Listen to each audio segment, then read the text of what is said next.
എലീശ ദൈവത്തെ മഹത്വപ്പെടുത്തി ദൈവത്തിന്റെ ഹിതപ്രകാരം ജീവിച്ച അത്ഭുതവാനായ പ്രവാചകൻ. ഏലിയാവിന്റെ കീഴിൽ എലീശ ശിഷ്യൻ ആയിരുന്നു. ഏലിയാവിലുണ്ടായിരുന്ന ആത്മാവിന്റെ ഇരട്ടിപ്പങ്ക് എലീശയ്ക്ക് വന്നു. ഇപ്പോൾ എലീശയ്ക്കുണ്ടായിരുന്ന ആത്മാവ് ഗേഹസിക്കുണ്ടായിരുന്നുവെങ്കിൽ വരും കാലങ്ങളിൽ മറ്റൊരു എലീശയായ ഗേഹസി ജീവിച്ചേനേം. എന്നാൽ ഗേഹസിയുടെ മനസ്സ് എലീശയുടെ മനസ്സ് പോലെയായിരുന്നില്ല.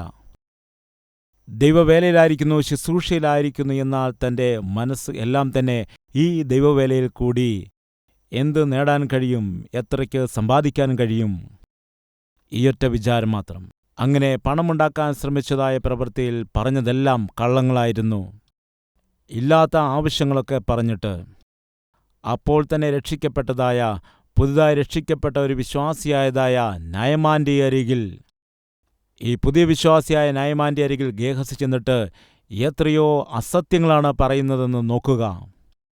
ശിഷ്യന്മാർ വന്നു, ആവശ്യമുണ്ട്, വെള്ളി വേണം, ആവശ്യമുണ്ട് എന്നൊക്കെ അസത്യങ്ങൾ പറയുകയാണ്. പുതുതായി വന്ന വിശ്വാസിയെ കബളിപ്പിച്ച് ഇല്ലാത്തതായ ആവശ്യങ്ങളൊക്കെ പറഞ്ഞിട്ട് അന്യായമായിട്ട്, അവിഹിതമായിട്ട് കൈക്കലാക്കുകയാണ്, പണം നേടുകയാണ്.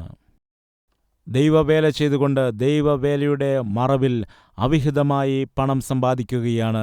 അങ്ങനെ അവിഹിതമായി സമ്പാദിച്ചുകൊണ്ട് കിട്ടിയതായ സാധനങ്ങളൊക്കെ ഒളിപ്പിച്ചു വെച്ചിട്ട് ഒന്നും അറിയാത്തവനെ പോലെ എലീശയുടെ മുൻപിൽ വന്ന് നിൽക്കുന്നു.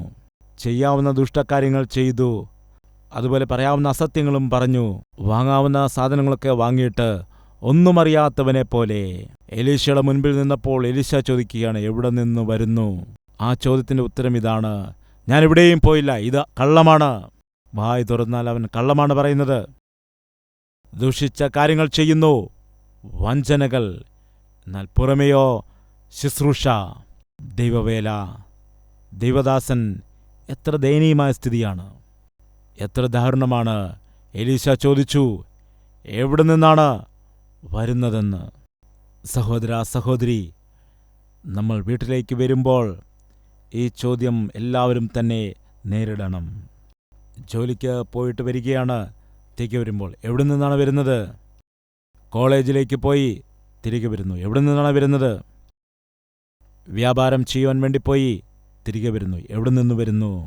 ദൈവവേലയ്ക്കെന്ന് പറഞ്ഞ് വീട്ടിൽ നിന്ന് പോയി എവിടെ പോയിട്ടാണ് വരുന്നത്?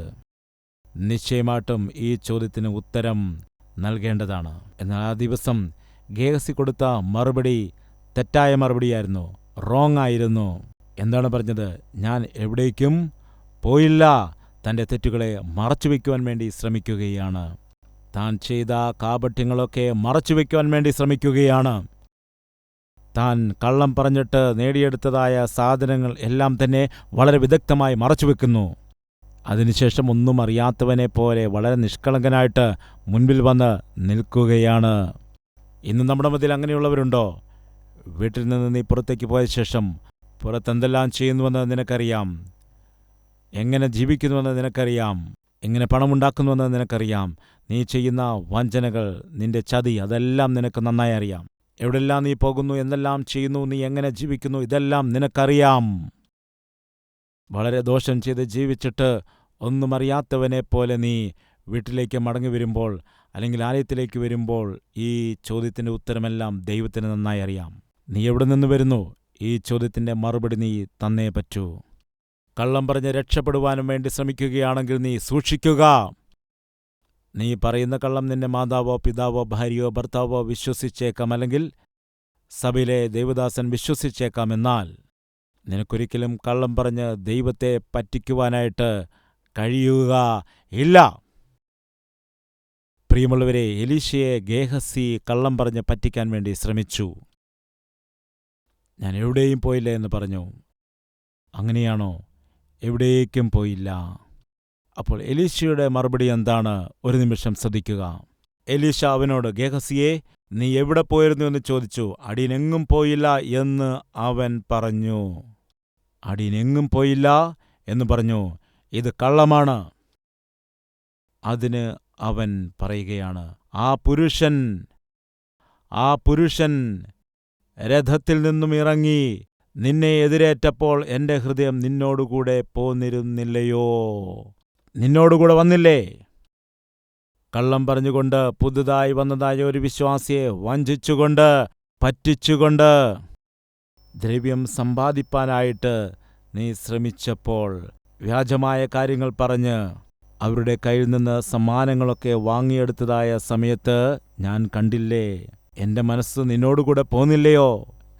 എലീശ പറയുകയാണ്, നീ ആ രഥത്തിൻ്റെ പിന്നാലെ ചെന്നിട്ട് കള്ളം പറഞ്ഞ് അവരുടെ കയ്യിൽ നിന്ന് ദ്രവ്യങ്ങൾ വാങ്ങിയപ്പോൾ എൻ്റെ മനസ്സ് നിന്നോടൊപ്പം വന്നില്ലേ? എലീശയുടെ ആത്മാവ് ഗേഹസി ചെയ്തതായ തെറ്റുകൾ കണ്ടുവെങ്കിൽ എലീശയെ തിരഞ്ഞെടുത്തവനായ എൻ്റെ ദൈവം കാണാതെ ഇരിക്കുമോ? ഒരു നിമിഷം ചിന്തിക്കുക പ്രിയമുള്ളവരെ. അനുഗ്രഹം പങ്കുവയ്ക്കേണ്ടത് നിന്റെ ചുമതലയാണ്. അയ്യോ, എൻ്റെ മക്കളുടെ മക്കൾക്കെല്ലാം തലമുറയിൽ ശാപങ്ങൾ അവശേഷിപ്പിക്കാൻ ഞാൻ ആഗ്രഹിക്കുന്നില്ല. ഞാൻ അനുഗ്രഹങ്ങളും നന്മകളും കുഞ്ഞുങ്ങൾക്ക് വേണ്ടി അവശേഷിപ്പിക്കുവാൻ ആഗ്രഹിക്കുന്നു. ഇങ്ങനെ ആഗ്രഹിക്കുന്നവരുണ്ടെങ്കിൽ വരൂ, നമുക്ക് പ്രാർത്ഥിക്കാം.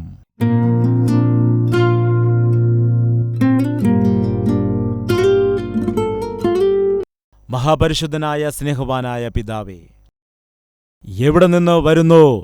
ഈ ചോദ്യത്തിന് മറുപടി കൊടുത്തേ തീരൂ. എല്ലാ ദിവസവും ഈ ചോദ്യങ്ങളെ ഞങ്ങൾ നേരിടണം. കർത്താവേ, വീട്ടിൽ നിന്ന് പുറത്തുപോയിട്ട്, ഹോസ്റ്റലിൽ നിന്ന് പുറത്തുപോയി, ആ ചെറിയ മുറിയിൽ നിന്ന് പുറത്തുപോയി തിരികെ വരുമ്പോൾ വാതിൽപ്പടിയിൽ നീ നിന്നുകൊണ്ട് എവിടെ നിന്ന് വരുന്നു എന്ന് നീ ചോദിക്കുകയാണെങ്കിൽ, ഗേഹസിയെപ്പോലെ ദുഷ്ടത പ്രവർത്തിച്ച്, കള്ളം പറഞ്ഞുകൊണ്ട്, വ്യാജം പ്രവർത്തിച്ചുകൊണ്ട്, ഒന്നും അറിയാത്തവനെപ്പോലെ തിരികെ വീട്ടിലേക്ക് വരികയാണെങ്കിൽ നീ അത് അറിയുന്നുണ്ട്. നീ അത് ചോദ്യം ചെയ്യും. അങ്ങനെയുള്ള ദൗർഭാഗ്യകരമായ ജീവിതം മാറ്റി സത്യസന്ധതയോടെ ജീവിക്കാൻ ഞങ്ങളെ സഹായിക്കണമേ. വചനപ്രകാരം ജീവിക്കുവാൻ ഞങ്ങളെ സഹായിക്കണമേ. നിന്റെ ഹിതപ്രകാരം ജീവിക്കുവാൻ സഹായിക്കണമേ. നീ ഞങ്ങളെ കാണുന്നുണ്ട് എന്ന തിരിച്ചറിവോടുകൂടി നിത്യവും നിന്നെ പ്രസാദിപ്പിച്ചുകൊണ്ട് ജീവിക്കുവാൻ ഞങ്ങളെ സഹായിക്കണമേ എന്ന് പ്രാർത്ഥിക്കുന്നു. പുതിയ വഴിയിൽ കൂടി സഞ്ചരിച്ചുകൊണ്ട് അനുഗ്രഹീതമായി ജീവിക്കാൻ സഹായിക്കണമെന്ന് യേശുക്രിസ്തുവിന്റെ നാമത്തിൽ അപേക്ഷിക്കുന്നു പിതാവേ. ആമേൻ.